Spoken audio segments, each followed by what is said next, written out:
Welcome to the June 20th meeting of the Rotary Club of Louisville. With Kevin Lynch, President of the club, Paul Rance, fellow +4. And providing invocation today is Julie Skotsky James, Vice President of the Filson Historical Society, who chose to host a really nice President's Dinner. Fantastic place to do that. Thanks. Let us center our hearts in reflection. As we gather today, just after celebrating Juneteenth, we are reminded of the power of freedom and the strength of community. We are grateful for the diversity and richness that each member of our Rotary Club brings. Together, we embody the principles of Rotary. May we be inspired today to serve with compassion, lead with integrity, and commit to actions that promote unity and progress. As we continue to work, let us remember the importance of uplifting every voice and honoring every story. In this spirit, we ask for guidance and wisdom in our endeavors that we may continue to be instruments of positive change in our communities and beyond. Amen. Thanks, Julie. Now, leaders of the pledge and forward address is Aaron McGee, CEO and President of Reinhardt Research Group. Good morning, everybody. To God be the glory. So if you would, please face the flag with me, put your hand over your heart, and recite the Pledge of Allegiance. I pledge allegiance to the flag of the United States of America and to the republic for which it stands, one nation, under God, indivisible, with liberty and justice for all. That was beautiful. I'm so proud of you. All right, so now we are going to do the four-way test. So if you would recite with me, number one, is it the truth? Is it fair to all concerned? Will it build goodwill and better friendships? Will it be beneficial to all concerned? Thank you all so much. Thanks, Aaron. Time to introduce your guest. Introduce yourself first, and then the title, organization, and name of your guest. And guests, as your name is called, just stand at the table. And also guests, after the meeting over this, what is Rotary's table in the corner, and Rick Harney can tell you a little about our club. Good luck. Coach Kevin, President Kevin, Bob Slider, my guest is my friend and co-worker at Central Bank, Bridget Wingate, who is the Chief Development Officer of the bank.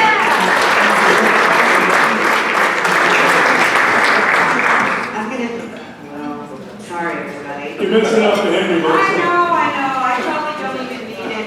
I'd like to introduce my guest today. I'm Melissa Cobb, the Saddle on Downtown. And I'd love to introduce my guest today, Mike Ashley. Mike is married and has an 8-year-old daughter. He owns his security company called Security Pros for over a decade. He also is quite the entrepreneur and owns a detail company, AA Auto and Detailing, since 2016. His favorite color is black, and his favorite food is pizza. Thank you all. Welcome, Mike.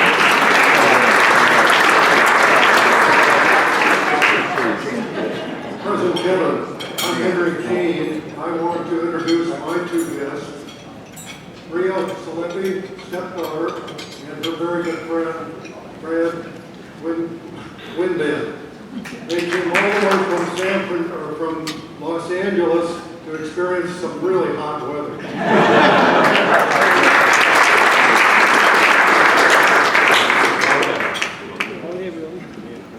Mary Ellen Harnish, please introduce our two guests, Manala Grace and Bob Artis. And Rick and I just traveled with them in Japan. They are members, as are we, of the International Travel and Hosting Fellowship. If you haven't heard about it, Rick and I will talk your ear off about it. But we had such a wonderful time and got to know these lovely folks so well, and we're glad they're here today.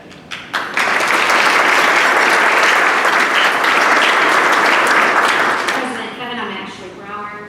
I am pleased to have Joan Hill as my guest today. She is the founder and inventor of Necessary Comforts. It is a post-surgical drainage garment.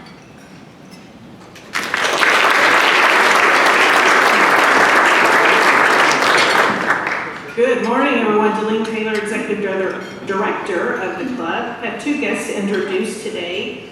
One is Paul Gerard, who is a senior advisor with Bryan Communications. Welcome to our meeting, Paul. And next is Andrew Takami, who is the Regional Community Relations Manager with the UPS Foundation and someone I have known pretty much since he was born. So welcome, Andrew.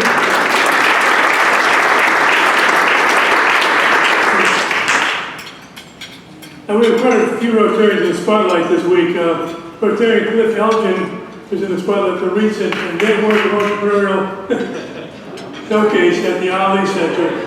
This group was launched in 2011 by Cliff, and the Elgin Award was created in his honor.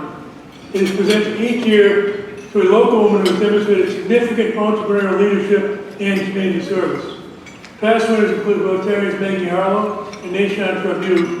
Rotarians Marissa Neal and Colleen Taylor serve on the board of NEW.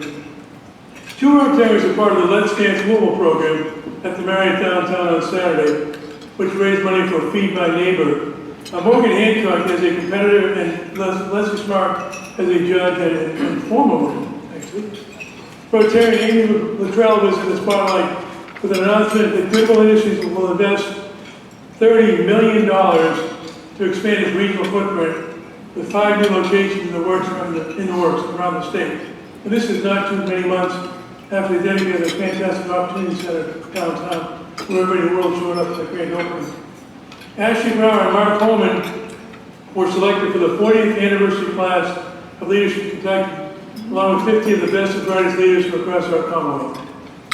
This year, final reminder about that trip, the opportunity to join a good Rotary trip from November 1st to the 9th, for basically $4,000 for $38.99 per person, double occupancy, which includes hotels, meals, day trips, and airfare from Louisville. Contact Ken Euler with questions. There are several new important announcements in this week's Sparks. This went out on Monday, so please find it in your inbox if you take a look at it already. Now I'd like to invite to the podium Ashley Brower, CEO of Max Strategic Communications, current Rotarian of the Year, Chair of the Speakers Committee, and Co-Chair of the Leadership Fellows Committee. To try to describe what she does for our club.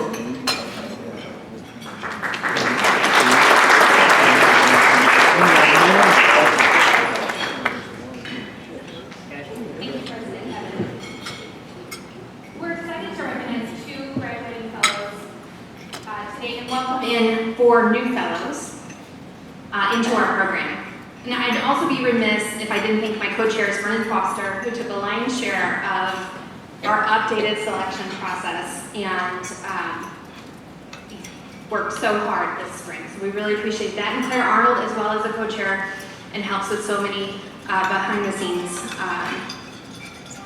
items. So thank you both for your hard work in making this program successful. We also want to give a big thank you to our committee members who are also critical in the selection of our fellows, as well as the U of L College of Business. This is a partnership between the U of L College of Business. It originated in 1996 as the Landrum Prize for Leadership with Baylor Landrum. In 2001, the Rotary Club of Louisville partnered with the Landrum family to create this unique program designed to exercise the club's mission. Expand the experiences of our next generation of leaders and accelerate the development of our award recipients. What we want to do is create a pipeline of leaders for the club and for our community at large. So fellows are recent or soon-to-be graduates of the U of L MBA program. During this 3-year leadership development program, each fellow is matched with mentors, organizes and puts on 3 fellows meetings complete with a speaker, and participates in club meetings, service, and social activities. They also receive $5,000 in cash. And so now we want to introduce you to all pennies. So now we want to introduce you to our new fellows. All right, first here. I got number 1, huh? She's got number 2. All right, so what an honor to introduce into this club some of the fresh new Cardinals. So I'm going to start with Danielle Lavender. She's the Assistant Director of Fitness and Wellness Programs at the University of Louisville. Go arts. In this role, she is responsible for the planning, execution, and maintenance of university fitness facilities, programs, equipment, and personnel. Danielle is interested in exploring community service opportunities such as youth and education, healthcare and fitness education and access, and financial literacy. So the bankers in the world can assist Danielle here as well. Danielle is interested in exploring all of these areas that she can help elevate others, which fits right into what Rotary stands for. She enjoys spending time with family and friends, exploring the city and surrounding areas, and traveling. She earned her MBA, of course, from UofL in May, and also holds a bachelor's in exercise science with a minor in Spanish and a master's of science in exercise physiology with concentration in strength and conditioning, both from the University of Louisville. Please welcome Danielle.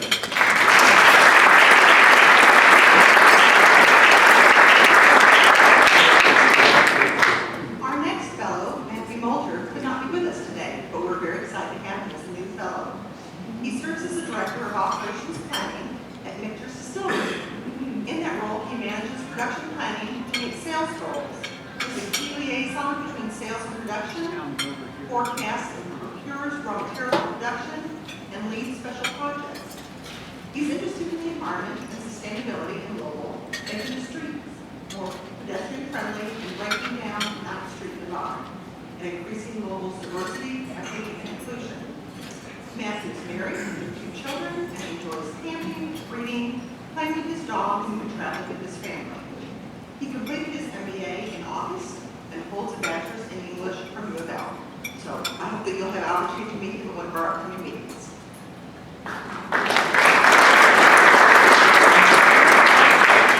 So Maggie Roth is a fulfillment specialist at GE Appliances. In this role, she is responsible for the reporting and operation needs of the fulfillment organization at GE Appliances. She is interested in volunteer opportunities to support vulnerable populations. Aren't they? You got to talk about that, right? You said it, so connect, please. Public parks and a church community. Maggie likes to travel, hike, listen to audiobooks and podcasts, and spend time with her family. She just came back from Cape Town, South Africa. Daniel went on that trip with her. Maggie and her partner, Zach, have a dog, Sasa, and a cat, Ellie. Maggie completed her MBA in May. She also holds a Bachelor of Science degree in Industrial Engineering with minors in Global Engineering and Spanish from Purdue University. So please welcome Maggie Roth.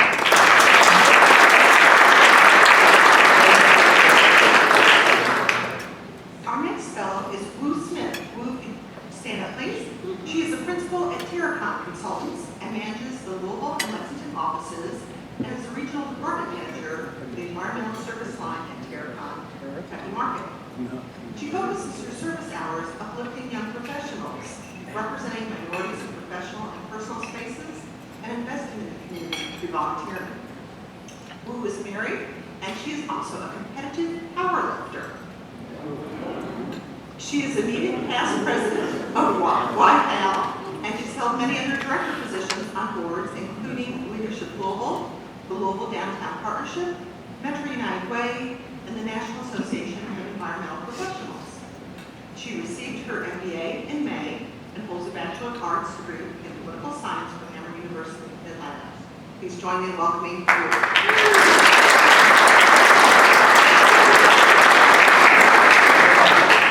We also want to recognize our continuing fellows today.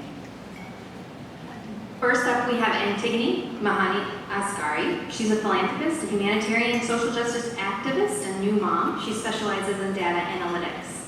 And Eric Gurovich, Director of Community Relations for the Parks Alliance of Louisville. We've got 3 that were unable to be here today. Tanya Augustine is the Director of Strategic Marketing and Communications at UofL School of Medicine.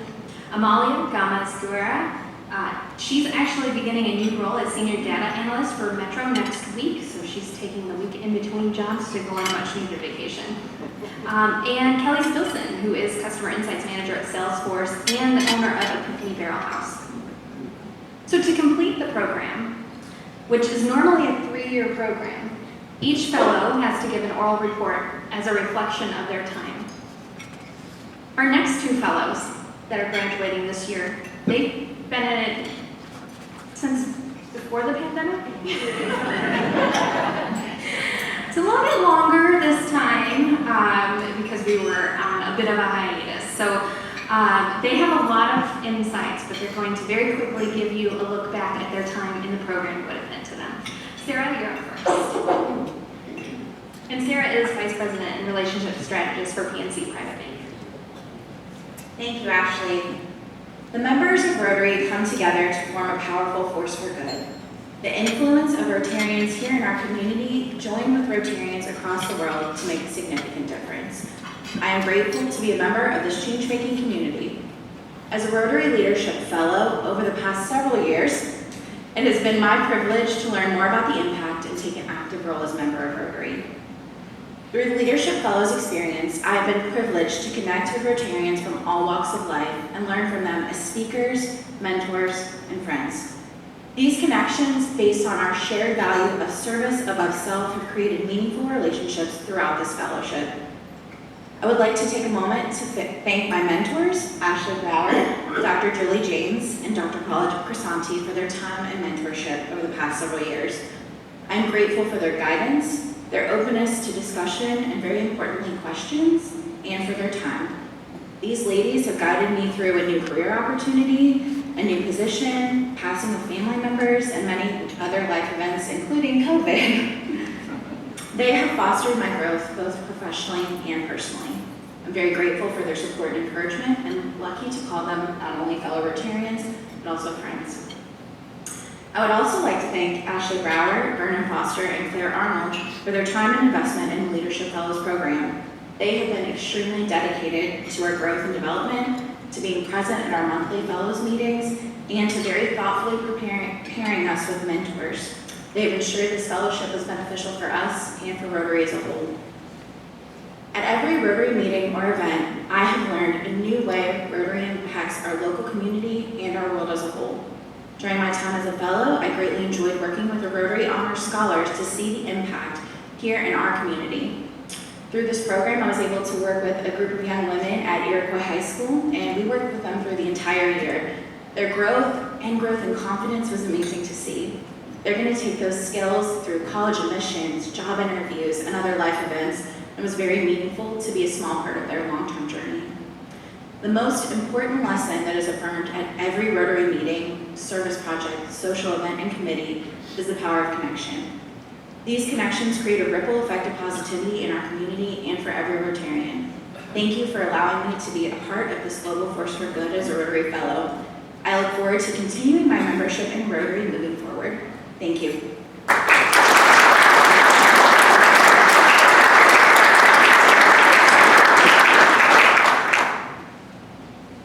Now we have Bethany Whitten. She's the owner and Chief Solutions Specialist for Hat Rack Business Solutions.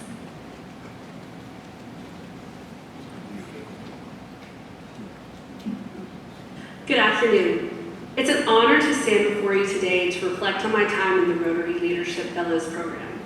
When I first embarked on this journey, I had no idea how transformational it would be, not just for my professional growth, but for my personal development as well. From the very beginning, the emphasis on ethical leadership and service above self resonated with me. I was already familiar with Rotary as an organization, but as I delved deeper into the club as a fellow, I was blown away by the opportunity I was provided to be a part of. Seeing the tangible difference we can make in our community was both humbling and inspiring. Rotarians truly walk the walk and demonstrate that leadership is not about holding a position of power, but creating a lasting change.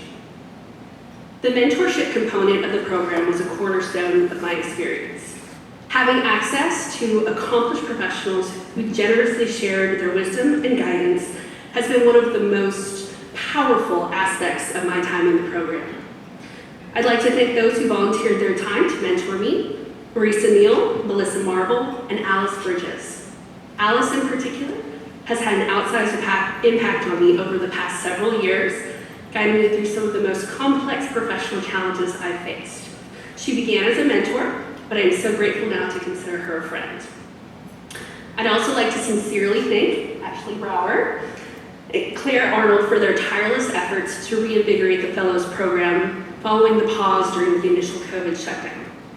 A pause which extended our typically 3-year program into a 5-year fellowship. I have been beyond impressed as they've taken the program to new heights beyond what it even was before. Their impact on the fellowship program and thereby the club as a whole truly cannot be overstated, and the legacy of Baylor Landrum lives on through their service. I'd also like to thank Vernon Foster, who encouraged me to apply not only for the Fellows Program, but for the U of L MBA program itself. Vernon's dedication to developing emerging leaders in our community is unmatched.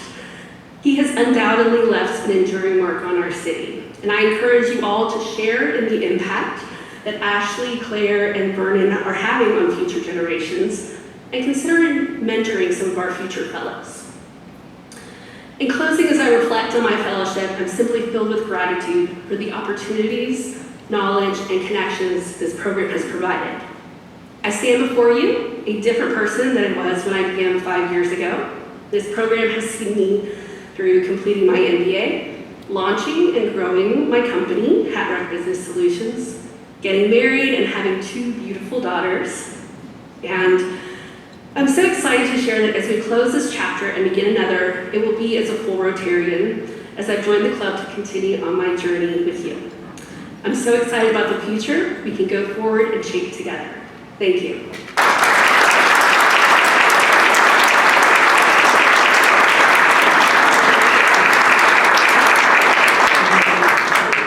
So to all our mentors and those who have supported our fellows, thank you from the bottom of our hearts. You're so critical to this program. We've listed our current, previous, and future mentors for the fellows on the screen. And we just, like I said, cannot be more thankful. These are the future leaders of our club and our community, and your contributions are beyond valued. We also owe a huge thank you to Louis Straub, who has hosted us at our fellows group at Independence Bank and fed us. Also Chris Monzo, who invited us into his home and gave us a Rotary 101. So everybody has played such a great role in this, and you are very much appreciated. Thank you so much, President Kevin.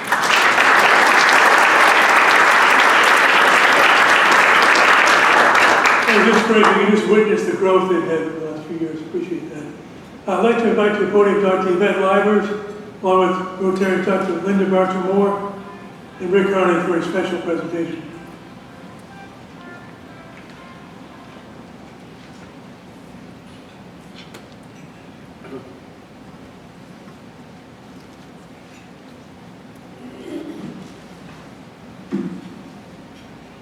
The 21st Century Community Learning Centers, which is normally said 21st Century, is a federal grant that is exclusively for after-school programs. The 3 main goals are to have students achieve standards in core academic subjects such as reading and math, to offer enrichment programs that supplement regular academic programs, and to provide educational services for the families of participating students. I'm very thankful that over the 5-year grant that we received, that Rotary was the co-sponsor for the grant. And in those 5 years, we received over $500,000.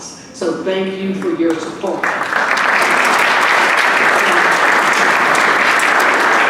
I think I have the plaques that I have where the wording and the design was done by the students. And that's amazing. They were so excited. I'm so sorry that they could not come and present them. They got a real nice kind of joy presenting to some of the teachers that participated. So I present one to the Rotary Club. Thank you.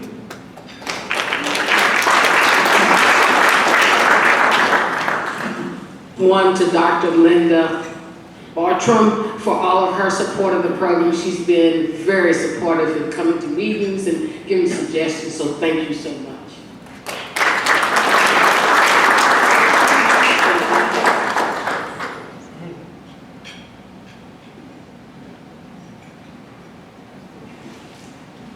And the last but not least, to Rick Harnett. He has been helpful to us in getting blood drives established.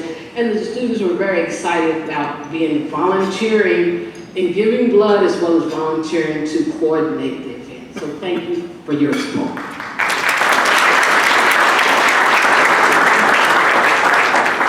So I have one last one. Walt Kuno, and I've been told Kuno twice, and so thank you for, I'm sorry for messing things up, but he has been very helpful in coming to all of our advisory committee council meetings. I've been with the program for like the last almost 3 years, and he was there before I started, and was very committed to coming and advising us on what would be helpful, and very supportive of what we're doing in the program. So thank you so much. Thank you again to Rotary. I'm grateful to have this opportunity to work with the Rotary Club, and I'm proud to be a Rotary member.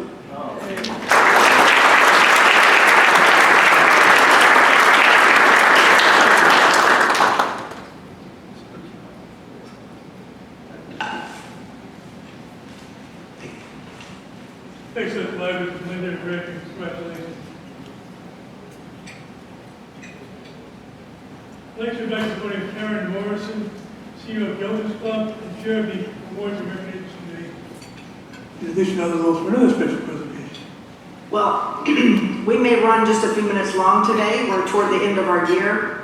And as the chair of the Awards and Recognition Committee, I love to see all this wonderful recognition. But we have one more big award to give today. The Awards and Recognition Committee selects 2 big awards each year, along with the Service Above Self awards that you've seen earlier. This is one of those 2. The Lifetime Service Award, just to tell you a little bit about the criteria for that, you have to be a member of this club who over time has demonstrated adherence to the tenets of the Rotary 4-way test in pursuit of the Rotary values in one or more of the 3 following venues: vocational service, community service, or international service. Our award winner today, you cannot know the recipient today for very long without knowing how integral being a Rotarian is to her identity. She doesn't just come to meetings, she lives and breathes Rotary every single day. She personifies the motto, service above self. She posts after every Rotary meeting or event that she attends on social media. Her Facebook background photo is a Rotarian photo. Her social media feed reads something like this: proud Rotarian, proud grandma, science nerd, repeat. When it comes to our youth, there's no one more committed to ensuring their knowledge of and involvement in Rotary. She's the driving force behind our Western and Iroquois Interact clubs, serves as the chair of Interact and Rotaract Committee, and the vice chair of the Rotary Honors Scholar Program. She's been a Rotarian since 2007, a member of our club since 2020, but she remains active in her original club in California as well. As embedded as she is in the fabric of Rotary, her good works, her service above self, extends well beyond her Rotary-related efforts. She's on the board of 21st Century Scholars. She's developed K-8 curriculum for the West End School. She's an advisor for the American Chemical Society Chem Clubs. She's an academic reviewer for Science and Children's NSTA Journal, a guest author for Prospect Magazine and North Oldham County Magazine. She's a Daughters of the American Revolution volunteer for Reefs Across America, not to mention a catechist for St. Bernadette Catholic Church, and the list goes on. She's also just fun. She's full of energy and joy and positivity, not to mention a lot of facts about how chemistry works. She's a Paul Harris Fellow ×2 with a long list of Rotary titles and recognition, and now we can add one more to that list today, our 2024 Lifetime Service Award winner, Linda Bartram.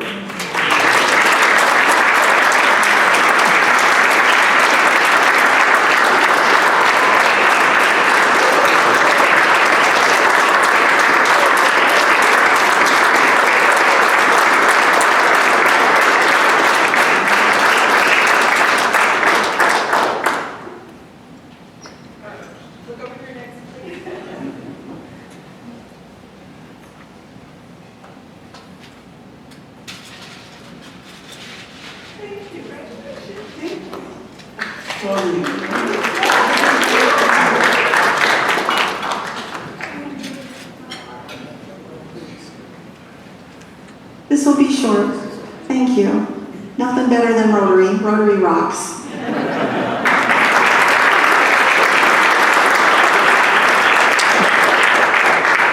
I think Linda was the only one of the room who was surprised. Congratulations.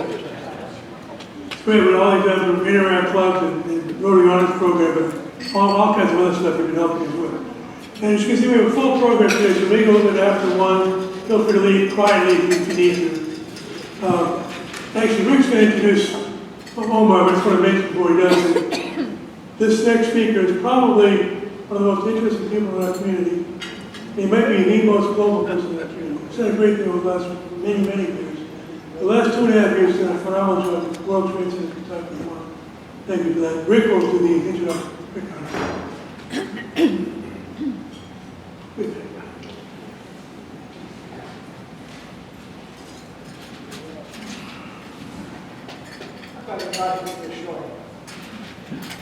I first met, I figured that Dr. Omar back in the 1990s, when we both took positions at the Kentucky World Trade Center's Louisville office, as it was in that time. Omar had just graduated from the University of Kentucky with a degree in marketing, and I could tell from the beginning that he had really creative marketing ideas, and he had a remarkable way of being able to put people at the ease with his easy, ready laughter, and a real skill in working a room, meeting all of the intending potential clients. A skill that I didn't have at all, and I thought he did a great job, and I tried to learn from him. Omar had been born in Jordan, grew up in Austria, where his dad was posted with the World Health Organization. I don't know why he decided to come to Kentucky, but I'm glad he did, because he brought a raft of really creative ideas and contacts. While at the World Trade Center, he participated in a Rotary group study exchange, which was not in his biography as given, but I knew about it, to Japan. Some of you remember when we did group studies exchanges, and they were a great program. He earned an MBA in entrepreneurship from the University of Louisville. He then served with with County Judge Armstrong, and then Mayor Abramson is the director of the Mayor's Office of International Affairs. He was a member of our club for several years. He then took an opportunity to go to Washington, D.C., and serve in the Office of Refugee Affairs and helping with resettlement issues. He found an opportunity in Dubai and went there and has taught there, taught technology and entrepreneurship to many people, learning about the startup life cycle and how to manage working capital. He earned a doctorate in business administration from a Swiss university in Dubai, especially emphasizing training people in entrepreneurship. Dr. Ayyash is married, has 2 daughters, one of whom is now a student at the University of Cincinnati, and the other just this past month graduated from high school in Dubai. He puts his efforts now into helping Kentucky executives develop their international trade knowledge and contacts and skills through the variety of programs run by the World Trade Center Kentucky. I am very proud to be helping reintroduce our speaker, Dr. Omar Ayyash, to our club.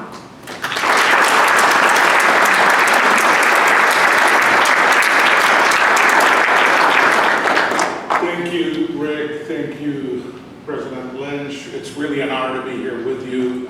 It's been a dream come true that I share this podium with you and tell you a little bit of a story about the World Trade Center and globalization and things of that nature. At the same time, this presentation is going to be somewhat balanced. We're going to be asking ourselves some difficult questions as it relates to nationalism and protectionism as well as globalization. But to start out with, as Rick said, I couldn't help it but share with you a couple of photos from my group study exchange program to Yamagata, Japan in the late 90s. It was a phenomenal experience, and Rotary constantly changes lives, and it certainly was one of the many things that I can put to my resume in terms of experience. You might recognize some of the people in the pictures, but it was definitely a great experience. So one of the first things that I wanted you to ponder on is the difference between economic development and economic growth, the difference between economic development and economic growth. And I hope through this presentation, I'll be able to come back to you at the end and we can sort of answer that question. What is the difference between economic development and economic growth? So let me start out by telling you what is the World Trade Center. The simple way to put it, we're an aggregator. We are here to connect small, medium, and large businesses that want to do international business. But I thought, the World Trade Center actually sits in New York. And many times when I'm walking around the streets of Louisville or Lexington or what have you, people are constantly asking us, where is the World Trade Center? Well, we are part of 330 World Trade Centers in about 91 countries. And, we are the largest business-to-business association. But maybe Rotary is actually larger when I think about this. A little bit of history about the World Trade Center. Governor Collins, Scotty Dazzler, the mayor of Lexington, and a few economic development officials were flying back from Japan. They just signed Toyota to come to Georgetown, Kentucky. And by the way, I don't know if you know this or not, but the Toyota Camry plant in Georgetown is the largest Toyota manufacturing plant in the world, in our own backyard. So they had just signed this, and they're like, okay, we're global right now. How are we going to do this? So this is when they decided to actually bring the Japan American Society to Kentucky. This is when they did a proposal, and they went to New York and signed the license to bring the World Trade Center to Kentucky. And when you think about it, what is the World Trade Center? We provide three things. We provide training services, we provide trade advisory services, and we provide trade missions. We are a membership organization. Some of our largest members are some of the biggest employers in the state of Kentucky, but not to say that we also work with small, medium, and large companies as well. Of course, it takes a team to do this. It's not just the World Trade Center that is working on exporting and importing. There's the Small Business Administration, there's the Kentucky Cabinet for Economic Development, and what have you. But the World Trade Center generally has one competitive advantage over many of our partners that are typically government funded. Most government funded entities, whether it's the U.S. Department of Commerce or the state, can only talk exports. We can talk exports as well as imports. And when you think about imports, particularly for Louisville, GE Appliances is probably one of the top 20th importer in the country, just in our backyard, and that's the value that it brings to them. Some key figures to get you understanding the position of where we are. As Rick said, him and I used to work at the World Trade Center back in the 90s, and I used to travel the state all over, and I would go in and visit with executives, and I asked them, are you exporting? And the answer would be like, yeah, we are. I'd be like, where to? Alabama. No. I meant overseas. So you look at that, and you see the position that we are in right now. In 2022, the state of Kentucky exported $32 billion. In 2023, we exported $40 billion. And the story continues beyond that. Our top trading partners, Canada is by far the largest. Maybe 40% of our exports to go to Canada. We've got Canada, the United Kingdom, France, China, as well as Mexico. One of the fundamental things that really creates a unique opportunity in the state of Kentucky, and many of you know this and have heard this over and over, we are really very well connected as a state. We are a hub. In our backyard, Worldport with UPS is here. Not too far up in northern Kentucky, DHL is there. You look at all the waterways, you look at all the highways, 7 river ports, we're really a hub. The other thing that's really fundamentally important and why we do this is exports create jobs. In 2019, more than 500,000 jobs, 500,000 jobs were created in the state of Kentucky because of exports. Some of the hot topics, when I first took this job, actually, second time around, one of the things that a lot of people would tell me, you really want to take the World Trade Center job? Is the World Trade Center really relevant today? And let me stop here for a minute and sort of talk about when we were with the World Trade Center in the late 90s. The internet was not much around at that. It was just getting started. So that we had currency on information. You know, we were able to go around and get a market study report to a company, and they were pretty impressed with that. Now, information is at your fingertips. But one of the things that's constantly happening is trade policy is constantly changing, trade compliance is constantly changing. So companies are still looking to get into new markets. Only 5% of U.S. companies actually export. So we still have a lot of room to improve that position. Many of you are very familiar with what happened with the tariffs with the Trump administration. They increased the tariffs to China, which was actually a good thing for the most part. The Biden administration continued it. We have a lot of Kentucky companies that call us on a regular basis that are looking to switch their supply out of China into maybe Vietnam, India, and so forth. So supply chain is very much a hot topic. It's constantly being discussed, but at the same time, workforce development is very much about that. Let's look at the big picture, global trends that are happening around the world. There is really a major migration of expatriates and people moving around. When in the late 80s, my family and I moved to Europe, there weren't too many people that looked like us, to tell you the truth. You know, it was a different world at that time. People didn't move around as much. Today, you look at just in our own backyard right here, 50% of our total population growth in Louisville has been immigrants and refugees. And as a matter of fact, we're the second migration city for Cuban immigrants. Miami's #1, Louisville is #2. You wonder why there's a growth of all these Cuban restaurants that are happening in our community, because there's a large Cuban population. And there are seriously corridors that are happening in this community where you actually feel like you're part of Little Havana, around Preston Highway and what have you. So people are moving around. That's the bottom line. You know, I lived in a city, Dubai, where 90% of the population are expatriates. 90% of the population are from about 200 different countries. What a phenomenal experience to actually be working with people from, you know, Australia and India too many to name. But as there is a growth of globalism that's happening, nationalism is on the rise around the world. Look at what's happening in Europe with so many different national societies that are getting more popular in that term. And I'm not going to get into the political situation here in the United States, but nationalism is certainly on the rise at certain times and what have you. Same thing as we get globally connected, protectionism is rising. And there's a very important moment here where when you look back at Reagan economics and you look at the automotive industry or what Reagan economics did for the automotive industry to protect our own automotive industry from foreign suppliers or foreign manufacturers by increasing tariffs or limiting the quota on the number of foreign cars that can enter the United States, that was a good thing that happened back then, because then all these foreign manufacturers came and set up manufacturing sites here in the United States, and they created jobs. Well, can you really repeat that situation again today? I don't think so. You know, there are different dynamics that are happening around the world that create a different set of circumstances. Oh, I've got one more comment that I want to share with you about.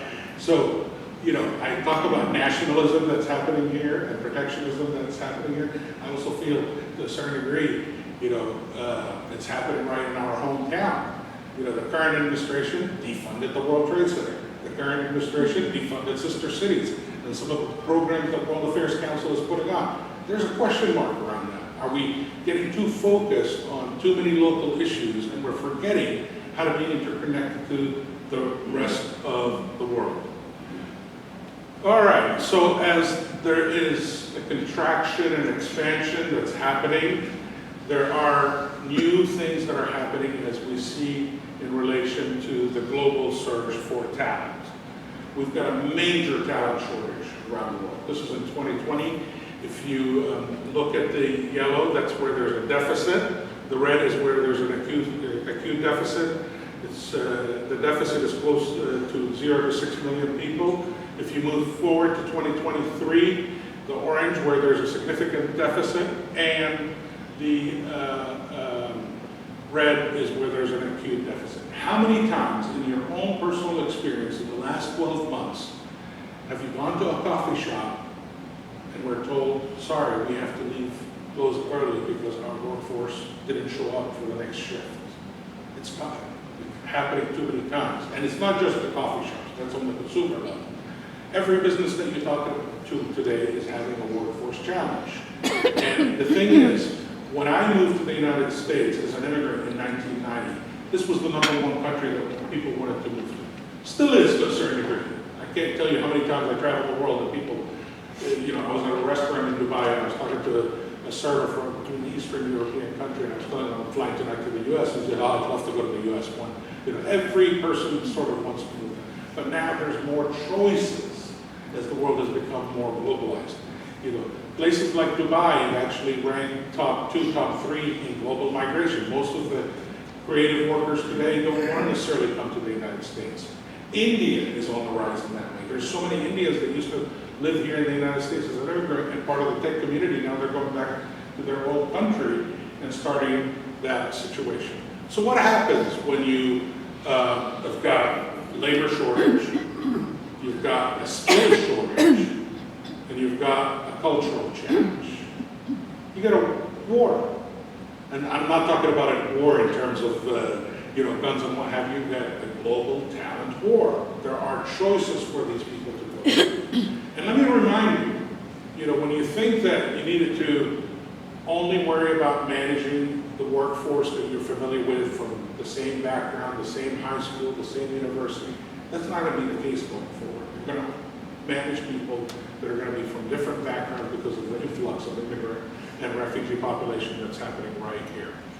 Some of the skill requirements that are happening is that, as AI is part of the conversation. AI is going to take my job. AI is going to do that. To a certain degree, that might be true. But the reality of it, what you need is a higher cognitive, social, and emotional skill level. This is what we need to be equipping our students in the school system, in our community colleges, our universities, and beyond that. You're going to need creativity. You're going to need innovation and entrepreneurship. Now, let me tell you about one of my favorite places in the world. And part of the reason it's one of my favorite places in the world is my wife still lives there. And they say the heart is where home is where the heart is. So while for the last 26 months I've been happy to come back to Louisville and claim this place my home, I still like to go back to Dubai on a regular basis, if not to see my wife, to see all the changes that are happening there. And I was just telling Rick here because we share a common connection as it relates to his experience with Russia and what have you. After the Ukraine-Russia war, 600,000 Russians moved to Dubai overnight. Literally 600,000 Russians moved to Dubai. So there's not much to say about the change that's happened, but really the change that's happened has been focused on 3 very distinct T's, and that is transportation, trade, and tourism. Transportation, trade, and tourism. Can you connect that to our own backyard? Transportation, we are a hub. Trade, $40 billion coming out of the state. Tourism, the biggest difference that I've seen over the last 10 years after leaving Louisville is urbanism. We created a new culture with that. And beyond, we do host one of the best parties every first May every first May. Bottom line is, I really think that we can continue to do the same. We still ask the same questions. We still work on the same issues. I've been in economic development here in Louisville for a long time. What happened in the 90s with merging city government, not the 90s city government, it was actually the partnership with the Chamber of Commerce and getting rid of the Office of Economic Development. I feel like we're hashing the same things again and again right now. We don't know what we're known for. Well, we need to hire a consulting company to make that happen again. And so, I leave you with this idea that as we move forward, we really need to put a stake into our position. We've got a great story to tell. We need to embrace a lot of the good things that are happening here. We need to really talk about all the economic development opportunities that are available in this community. We need to embrace globalism because it is very much part of the fabric of who we are. We need to embrace the cultural differences that exist within our community, and we need to celebrate that. Lastly, I want to just highlight a couple of things as it relates to some of the activities that we do. One of the most important ones that I want to share with you is the Dubai Trade Mission. Every October, the World Trade Center is going to take a trade mission to Dubai. And the reason we do that, we go to the largest technology trade show in the world called China. It's 180,000 people from 80 countries. And what better way for you to experience Dubai than actually going with me, you know, someone that's for 12 years. Mary Allen and Rick just actually came through Dubai. Unfortunately, we were there on the same day, but we didn't see each other. And Tyler Allen is the only person out of Louisville that ever came to see me personally. You know, in the 12 years that I lived there, I tried to get more people to come and see me, but Tyler was kind enough to stop it. So anyhow, thank you. This has been really a pleasure. And Werner Foster is on my board. He'll tell you all the trouble that I continue to make within the World Trade Center. I really appreciate it. Coming up at the Bills. That's right. Next Wednesday. Next Wednesday, we are going to be talking about supply chain. UPS, SASRAC, and Jevadan are my speakers. They're all the directors of supply chain as it relates to that.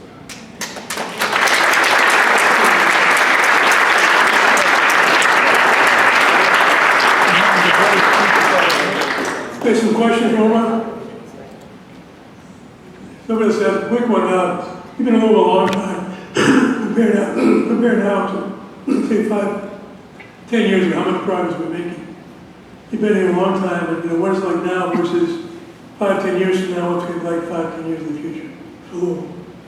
I really think that, you know, we need to, again, embrace the fact that, I didn't mention this, but this is something that one of the things that happened with Toyota when they came here in '88, 101 Japanese companies came to them. Today, foreign direct investment in the state of Kentucky as it relates to Japanese companies, there's actually 298 Japanese companies, is number one. After that is Germany. What recently happened in Glendale with the battery plant, with the partnership between SK International and Ford Motor Corporation. SK International is a South Korean company. And most recently, and I don't know where it stands in this, but the governor proposed to create an investment office for the state of Kentucky and South Korea. And I really think that's forward thinking as it relates to that. And, you know, SK International might be in E-Town or around Glendale or what have you. You would think that doesn't necessarily affect Louisville. It actually does. Many of the South Korean executives that are going to be working at SK International are not going to be living in Glendale. They're going to be living right here. So you're going to see more and more South Korean businesses moving in our state. And that's what we need. We need more activities as it relates to that. The other thing is really, I think we really need to be like this. We need to constantly concentrate on safety. You know, one of the real reasons why Dubai and Abu Dhabi tend to be very successful as it relates to economic development is the idea that they're the top 5 safest cities in the world, in a very complex part of the world. But they really focus on safety. We need to continue to do that. Another thing is the airport. We need more and more internationally connected flights out of the state of Kentucky, whether it is right here or Cincinnati or what have you, or Northern Kentucky. We need more and more international. So I never actually, in my presentation, answered the question, what's the difference between economic growth and economic development? Does anyone have an answer? Economic growth is when you actually attract a company here just for the sake of creating jobs. But you're not worried about what happens in your community. Economic development is when you attract the right type of business that's going to reskill your workforce and help your community grow. And it's fundamentally, I've seen countries around the world that focused on economic growth, and it didn't result with improving the well-being of their citizens. And that's happened here before in the past. A key example of that is Fruit of the Loom. When we attracted Fruit of the Loom to the state of Kentucky years ago, they were here looking for cheap labor, and then 5, 10 years later, they moved to Mexico. 5, 10 years later, they moved to China.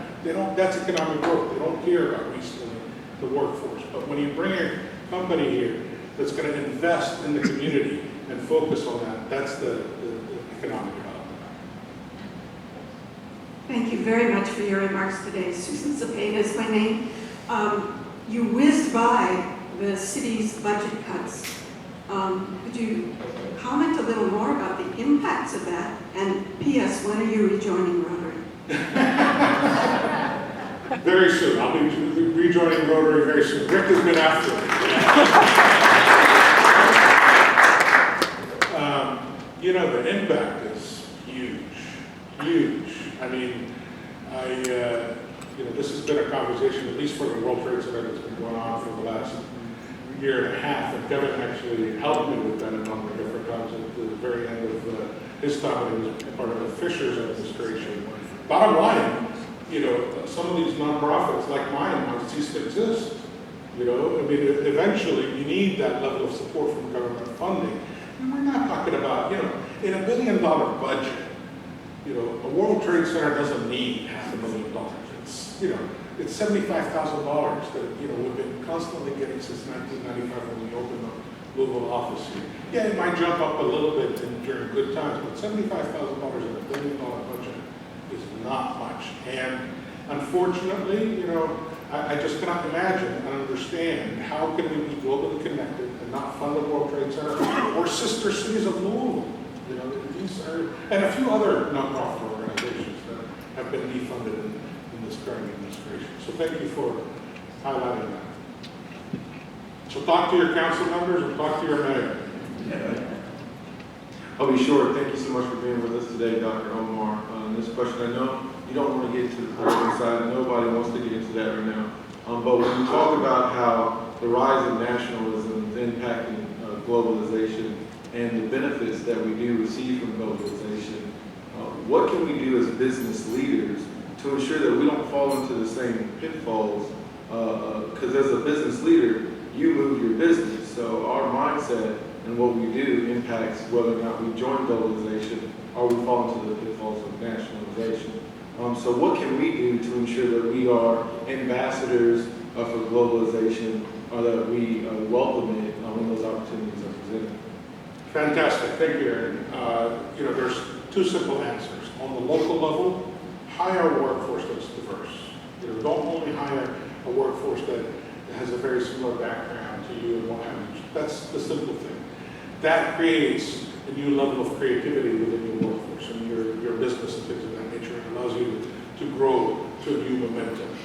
On the other side, when it comes to participating in globalization and what have you, there's a very simple word that we use when we're trying to convince businesses to think about international trade. You want to diversify your marketplace. Just like your stockbroker tells you to diversify your portfolio, the same thing goes for your marketplace. When you're only operating within the domestic market and there's a downturn, then your business goes through a downturn. But when you're operating globally and one market goes through a downturn, you hedge less by being diversified and you're able to operate in another marketplace that might be growing. And, you know, part of the challenge that's happened today in today's world is also that because of the internet, because, you know, we in the United States invented the internet and brought it up to the world, it's much easier for the world to understand how to operate. The manual is readily available. And you see emerging markets that are just off the charts in terms of where we're, you know, a pretty mature market. Yes, we're a large size and we need to operate within that, but there's an opportunity for us to diversify our business. So hire a diverse workforce, diversify your business.